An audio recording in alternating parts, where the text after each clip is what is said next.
Hello everyone, welcome back to Boundless Learning. In this video, I'll be starting with the new topic which is transportation. So let's get started.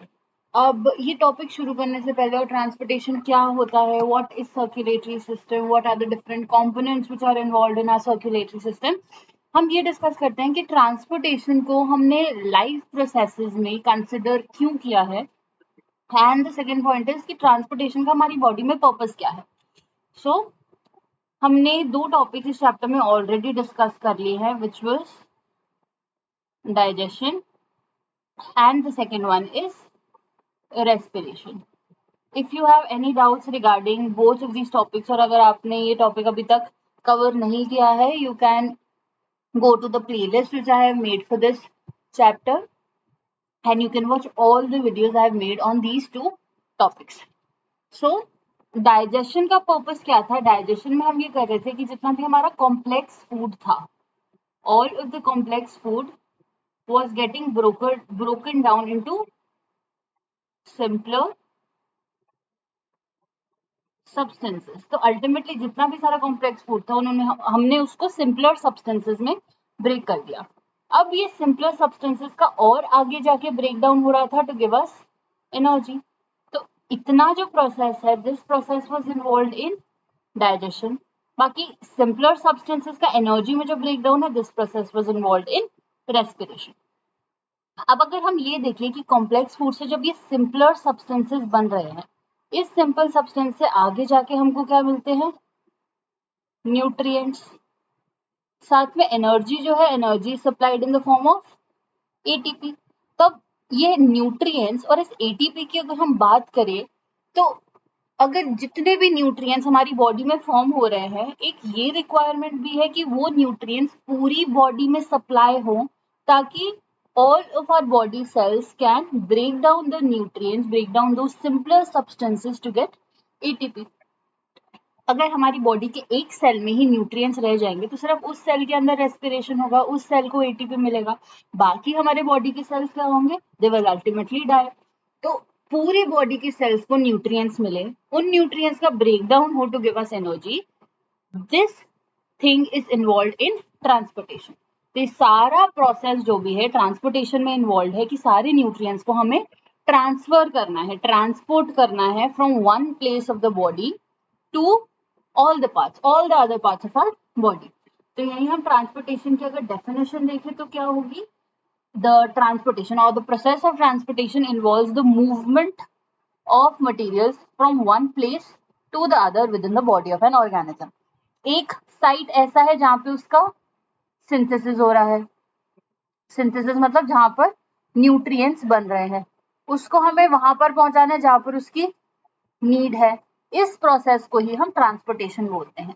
Transportation के अंदर ही एक important component involve होता है which we call as circulatory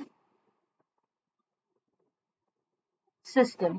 तो ये circulatory system की help से ही हमारी बॉडी में ये ट्रांसपोर्ट का प्रोसेस होता है. जितने भी सारे न्यूट्रिएंट्स है या फिर एनर्जी है, सब जगह ट्रांसपोर्ट होती है with the help of this circulatory system.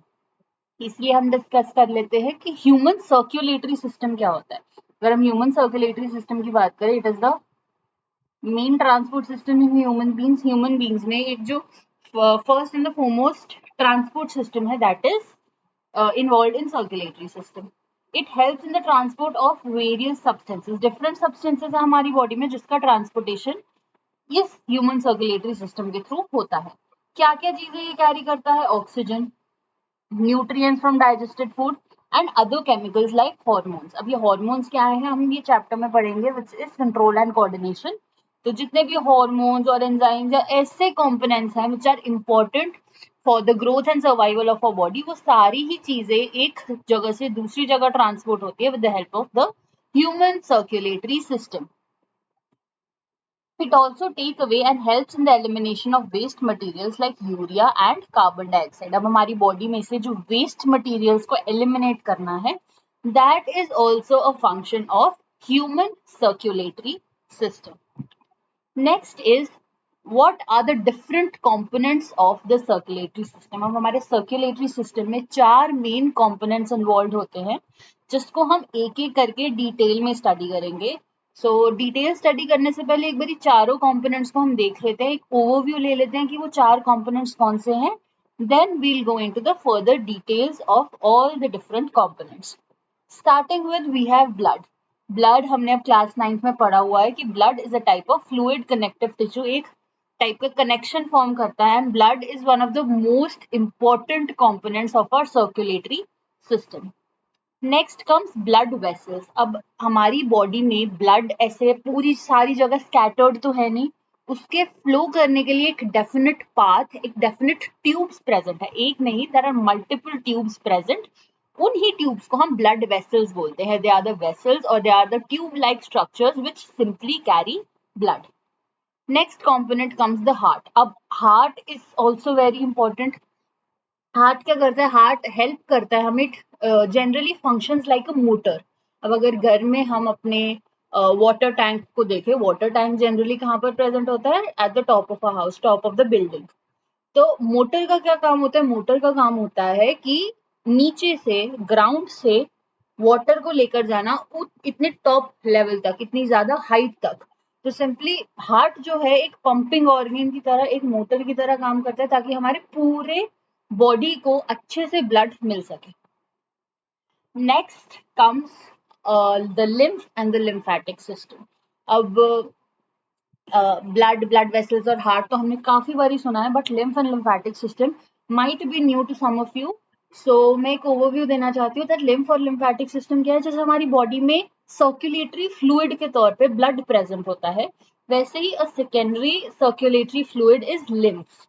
Lymph भी ब्लड से ही बना होता है कहीं ना कहीं. जब हम इसको डिटेल स्टडी करेंगे we will see how lymph is made, what is lymphatic system. But just to give you overview, lymph एक टाइप का सर्कुलेटरी फ्लूइड है जो अल्टीमेटली कहीं ना कहीं ब्लड से ही बना है.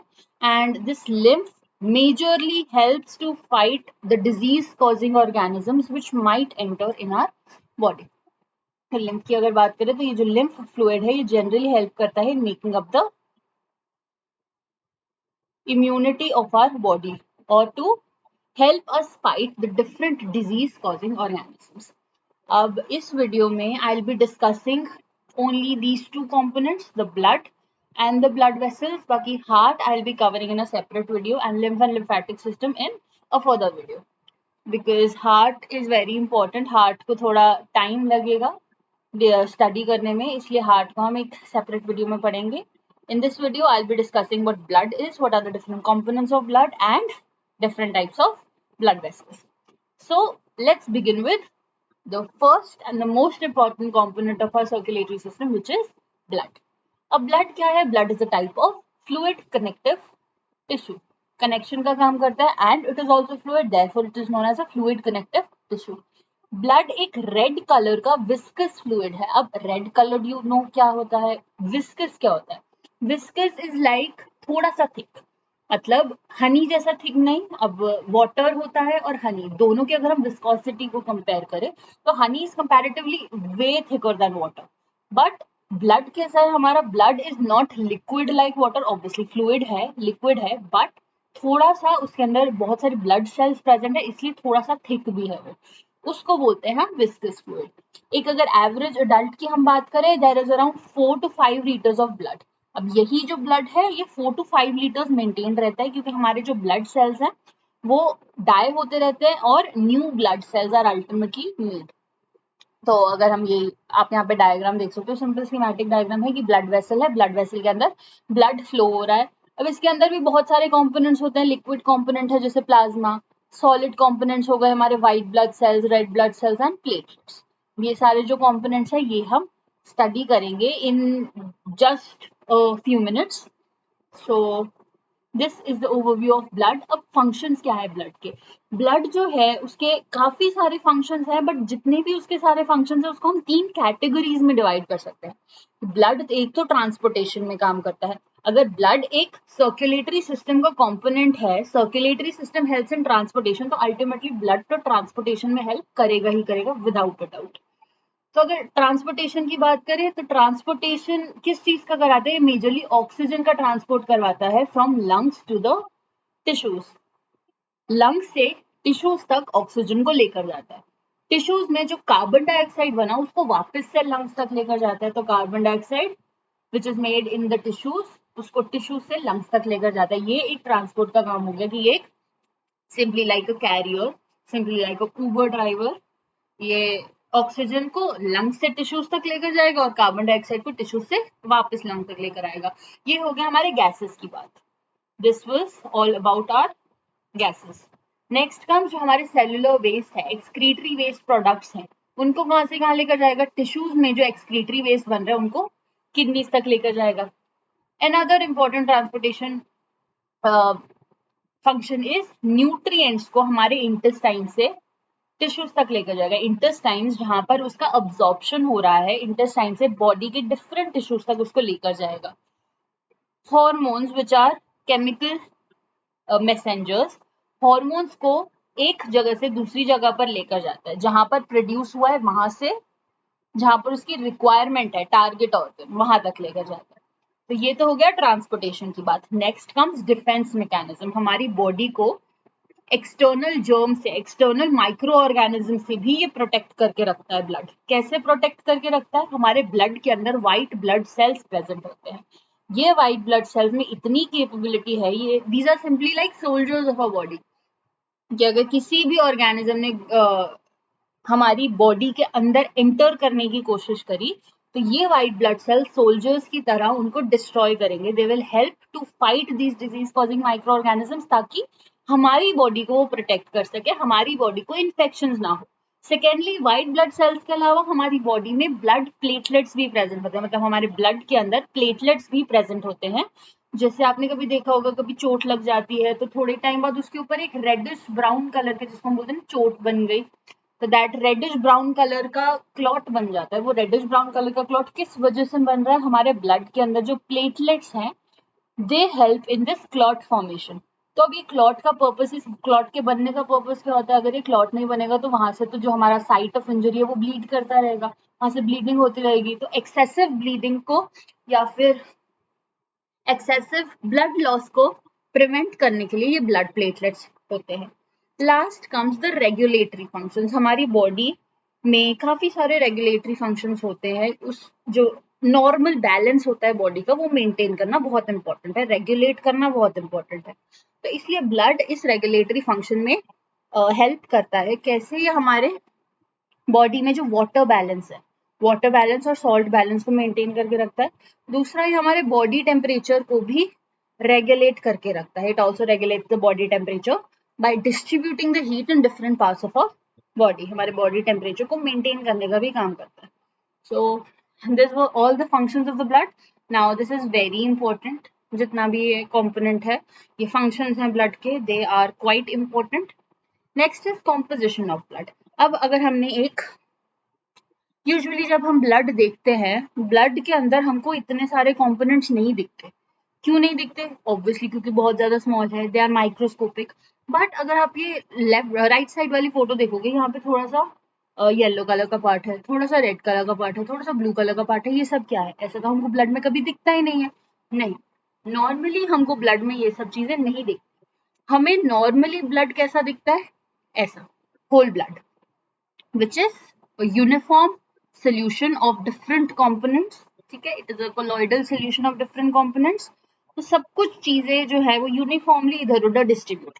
अब हमने क्या किया? हमने होल ब्लड लिया एक टेस्ट ट्यूब में और उसको सेंट्रीफ्यूज करवा दिया। सेंट्रीफ्यूज का मतलब होता है कि हमने एक सेंट्रीफ्यूज मशीन में उसको डाला और बहुत ज्यादा हाई वेलोसिटी पर उसको रोटेट करवाया, जोर जोर से हमने उसको रोटेट करवाया। रोटेट करने से क्या होगा? जितने भी हेवियर कंपोनेंट्स हैं वो ट्यूब में नीचे की तरफ सेटल डाउन हो जाएंगे, जितने भी लाइटर कंपोनेंट्स हैं वो सारे ऊपर की तरफ फ्लोट करते रहेंगे। तो हमारे ब्लड जो कि पूरा 100% अगर हम कंसिडर करें, 100% में से 55% is the liquid portion which is the plasma, rest 45% is the solid portion which constitutes three different types of cells: red blood cells which are red in color, white blood cells which do not have any color, and lastly we have platelets which help in clot formation. तो whole blood को जब हम centrifuge करते हैं, बहुत ज्यादा high velocity पर उसको rotate करवाते हैं, the blood gets separated into 3 different layers. सबसे नीचे वाली जो layer है, that is the heaviest, that is composed of red blood cells. उसके ऊपर एक और लेयर आती है, वो भी सेल्स की ही है, सॉलिड चीजों की ही है, which is white blood cells and platelets. और सबसे ऊपर सबसे ज्यादा अमाउंट में लिक्विड कंपोनेंट प्रेजेंट होता है, विच इज प्लाज्मा. तो हमारा पूरा whole of our 100% of our blood is made up of plasma 55% and blood cells 45%. यही चीज जो मैंने आपको एक्सप्लेन करी यहाँ पर बहुत अच्छे से फ्लो चार्ट में मेंशन्ड है कि हमारा blood is made up of plasma 55% and blood sales और ब्लड कॉर्पसेल्स 45%. अब सेल्स को ही हम कॉर्पसेल्स बोल देते हैं. ये जो ब्लड कॉर्पसेल्स है, 45% वाले जो ब्लड कॉर्पसेल्स है, उसके अंदर भी 3 डिफरेंट टाइप के सेल्स आते हैं. Red blood cells which is known as RBCs abbreviation में. इन रेड ब्लड सेल्स को ही हम एरिथ्रोसाइट्स भी बोलते हैं. एरिथ्रोसाइट्स इसलिए बोलते हैं क्योंकि एरिथ्रो का मतलब होता है रेड और साइट्स का मतलब होता है सेल. तो रेड कलर के दिखने वाले सेल्स को एरिथ्रोसाइट्स बोलते हैं और commonly they are known as red blood cells. White blood cells को बोलते हैं WBCs इन अब्रीविएशन. और ल्यूकोसाइट्स, ल्यूको का मतलब होता है व्हाइट और कलरलेस, और साइट्स का मतलब होता है सेल अगेन. तो व्हाइट ऐसे सेल्स जो कि व्हाइट अपीयर होते हैं और कलरलेस अपीयर होते हैं, they are known as leucocytes और white blood cells. And lastly we have platelets also known as thrombocytes. अब व्हाइट ब्लड सेल्स जो है वो भी 2 टाइप के हो सकते हैं. कौन कौन से? Granulocytes and A granulocytes. अब मैम ग्रैन्युलोसाइट्स और ए ग्रैन्युलोसाइट्स का क्या मतलब है? ग्रैन्युलोसाइट्स वो सेल्स हैं जिनके साइटोप्लाज्म में बहुत सारे ग्रैन्यूल्स प्रेजेंट है. ए ग्रैन्युलोसाइट्स ऐसे सेल्स हैं जिनके साइटोप्लाज्म में कोई ग्रैन्यूल्स प्रेजेंट नहीं है. ग्रैन्युलोसाइट में 3 सेल्स आते हैं, न्यूट्रोफिल्स, इओसिनोफिल्स, बेसोफिल्स. और ए ग्रैन्युलोसाइट में आते हैं लिम्फोसाइट्स और मोनोसाइट्स. अगर आप मुझसे पूछोगे कि हमारे बोर्ड पॉइंट ऑफ व्यू से इस चार्ट में से कितनी चीज इंपॉर्टेंट है, तो आपके लिए इंपॉर्टेंट सिर्फ यहां तक है. इसके ऊपर वाला इज इंपॉर्टेंट. ये वाला अगर आप स्किप कर भी दोगे तो चलेगा. अगर याद होता है, इजीली लिख सकते हो तो well and good, extra marks for that. But if you can't तो कोई मार्क्स नहीं काटेगा, बिकॉज ये सब एनसीईआरटी में मेंशन नहीं है. I was just letting you know.